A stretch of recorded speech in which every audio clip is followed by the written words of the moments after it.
Hello, my LA9 students. Mr. Guyette here for Wednesday, April 22nd.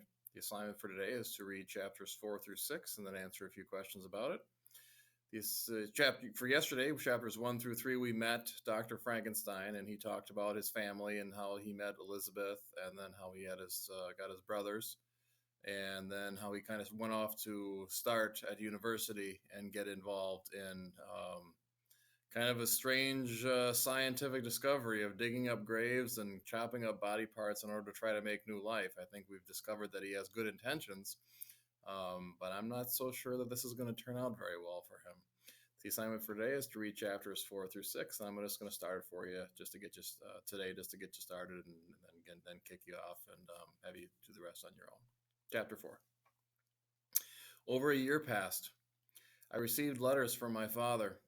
He was worried about me, but I couldn't stop. I couldn't write back. I had to finish my great project. Then, one dark night in November, I came to the end of all my work. It was 1 o'clock in the morning.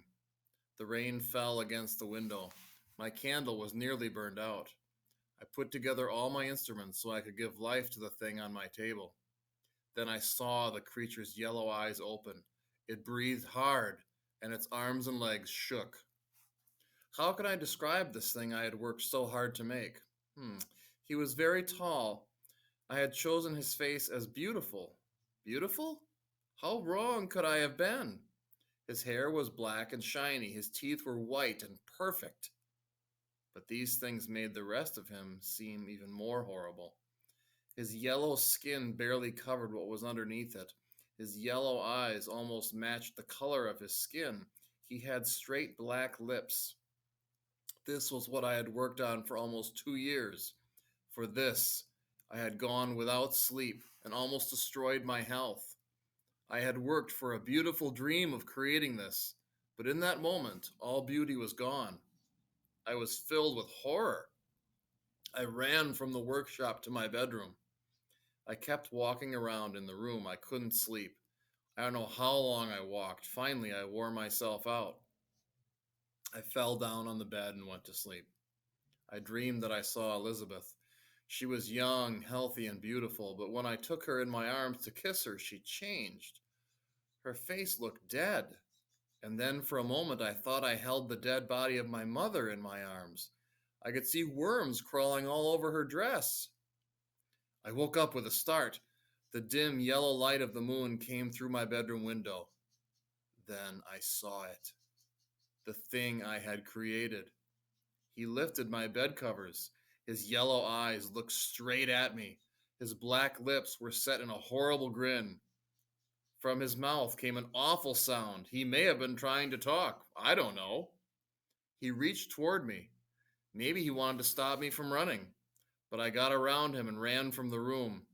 I ran outside. I spent the rest of the night in the yard walking back and forth, and when the morning came, I began walking through town. I had no idea where I was going. I knew I couldn't go back to my house where the creature waited. This is probably a mistake. After a time, I found myself at the place where the stagecoaches stopped. One was coming, and I saw that it was from Geneva. As I watched it, the coach stopped. The door opened, and my friend Henry stepped out. He saw me right away. "My dear Frankenstein," he said, "how glad I am to see you, and what luck that you are here to meet me." When we shook hands warmly and began to walk toward the university. When I saw Henry, I forgot the monster.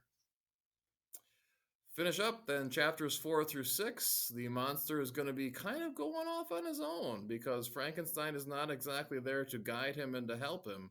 And in your reading for today, you'll find out what the monster ends up doing when he goes out and into the world without a lot of guidance.